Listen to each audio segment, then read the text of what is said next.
तो दोस्तों कैसे हो आप लोग। उम्मीद करते हैं आप सब बढ़िया होंगे और अपनी तैयारी बेहतरीन तरीके से कर रहे होंगे। तो आज हम बात करेंगे संविधान से रिलेटेड कुछ प्रश्नों की। आइए देखते हैं कैसे कैसे प्रश्न यहां से पूछे जाते हैं। अब पहला प्रश्न है, भारत की संविधान सभा किसके अनुसार गठित की गई। तो वो आपकी कैबिनेट मिशन जो योजना आई थी उसी के अनुसार भारतीय संविधान सभा जो है गठित की गई थी। अब अगला प्रश्न बनता है, संविधान सभा के सदस्यों को निम्नलिखित में से किसने प्रत्यक्ष रूप से निर्वाचित किया था। तो किसने किया था, प्रांतों की जो विधानसभाएं थी इन्होंने जो है किया था।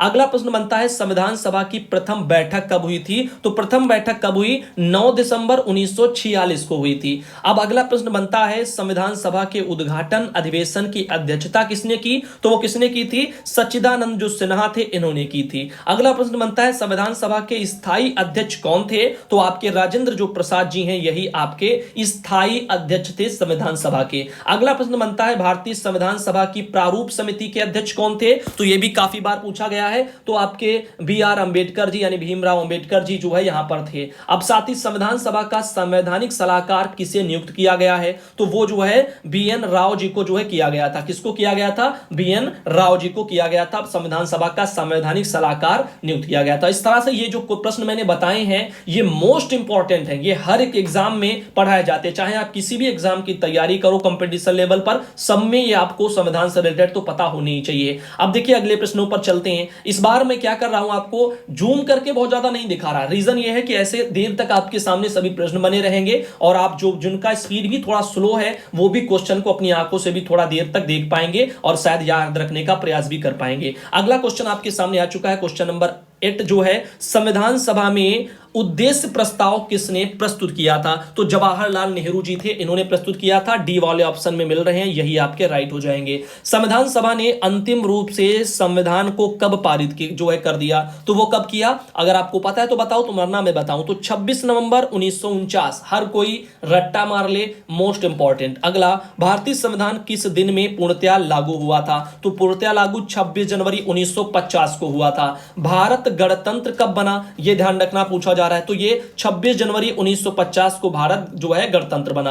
अब अगला प्रश्न है, भारत एक गणतंत्र है, इसका अर्थ क्या है। तो यहां पर इसका अर्थ क्या होगा जो है आप लोगों को बता दें कि भारत में वंशानुगत शासक नहीं है, इसी को गणतंत्र बोला जाता है। ठीक, कोई भी जो है यहां पर जो है गद्दी संभाल सकता है, यानी जो है आ सकता है यहां पर। तो वंशानुगत नहीं, यानी पहले राजा होते थे उनका बेटा ही जो है गद्दी पर बैठता था, उसको वंशानुगत जो है बोलते थे। अब देखो अगला प्रश्न बनता है, अगला प्रश्न क्या है उस पर चलते हैं। ठीक, इसको थोड़ा हटा रहे हैं, इसको ऊपर ले चले। जैसे संविधान सभा द्वारा अंतिम जो है रूप से यहां पर पारित संविधान, और इसमें कुल कितने अनुच्छेद और अनुसूचियां हैं। तो मोस्ट इंपॉर्टेंट 395 अनुच्छेद हैं और 8 आपकी अनुसूचियां हैं। इन सब के बारे में अलग से हम वीडियो लाएंगे और समझाएंगे किस अनुसूची में क्या है और किस अनुच्छेद में क्या है, कौन से भाग में क्या है, ये सब आपको बताया जाएगा। ठीक, टेंशन मत लेना। अब देखिए भारतीय संविधान के किस भाग को उसकी आत्मा की संज्ञा दी गई है। तो किसको दी गई है, संवैधानिक जो है यहां पर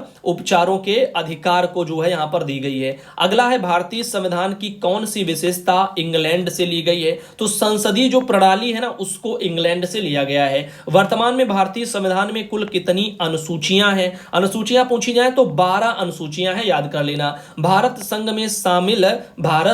में शामिल राज्यों तथा संघ शासित प्रदेशों का उल्लेख भारतीय संविधान की किस अनुसूची में है। तो आपका प्रथम अनुसूची में संघ और राज्य से जुड़ा हुआ है। अब देखो 18वां है, भारतीय संविधान की तीसरी अनुसूची को जो है उसको यहां पर उसका संबंध किससे, तो शपथ एवं प्रतिज्ञान से। किससे, शपथ एवं प्रतिज्ञान से। अब देखिए यहां पर चलते हैं अगले प्रश्न पर, क्वेश्चन नंबर जो है 19 वाले पर आते हैं। इसमें क्या है, इसमें है भारतीय संविधान की किस अनुसूची में यहां पर राजभाषाओं का उल्लेख है। किसमें राजभाषाओं का उल्लेख है, तो आपकी कौन सी है, यह आपकी 8वीं में जो है। अगला है, दल बदल से संबंधित प्राविधान किस अनुसूची में रखे गए हैं। तो आपकी 10वीं जो अनुसूची है उसमें दल बदल से रखे गए हैं। पंचायती राज व्यवस्था संबंधित प्रावधान भारतीय संविधान की किस अनुसूची में रखे गए हैं। तो यह आपकी रखी गई है 11वीं अनुसूची में। ऐसे प्रश्न बनता है, सर्वोच्च न्यायालय के एक निर्णय के अनुसार निजता का जो अधिकार है, राइट टू प्राइवेसी जिसको बोलते हैं, उसको संविधान के किस अनुच्छेद के तहत परिभाषित किया गया था।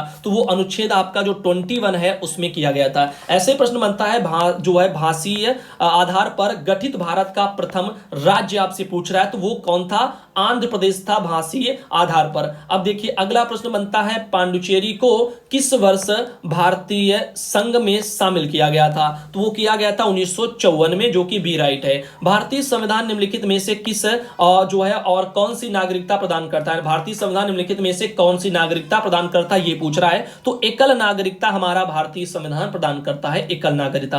अब भारत की नागरिकता किस प्रकार प्राप्त की जा सकती है? तो यहां पर जो है ये सभी तरह की, जन्म से या वंशानुक्रम से या देशीयकरण से। अब देखिए भारतीय नागरिकता का अंत किस प्रकार किया जा सकता है, ये पूछ रहे हैं। तो उपरोक्त सभी प्रकार से, जैसे कि नागरिकता का अगर कोई परित्याग कर दे, कह दे कि हमें भारत की नागरिकता नहीं चाहिए, सरकार द्वारा नागरिकता अगर उसकी छीन ली जाए, कोई गलत काम करे जो देश विरोधी टाइप का हो, अन्य प्रदेश की नागरिकता अगर वो ग्रहण कर ले, तब यहां की स्वतः समाप्त हो जाएगी। इस तरह से ये समाप्त होती हैं। अब देखो क्वेश्चन नंबर 28 आपके सामने है, निम्नलिखित में से कौन सी शर्त भारत की नागरिकता प्राप्त करने के लिए नहीं है? तो यहां पर नहीं आपसे पूछ रहा है, तो आपका आंसर क्या होगा? संपत्ति की जो स्वामित्व है वो नहीं है। वर्तमान में भारत में राज्यों और केंद्र शासित प्रदेशों की क्रमशः संख्या जो है यहां पर पूछ रहा है, क्या भारत में वर्तमान में भारत में राज्यों और केंद्र शासित प्रदेशों की संख्या क्रमशः, तो 28 और 8 आप लगाएंगे, क्योंकि 28 राज्य और 8 केंद्र शासित प्रदेश। ऐसे 30वां क्वेश्चन है, भारतीय संविधान में संविधान संशोधन प्रणाली किस देश से प्रेरित है?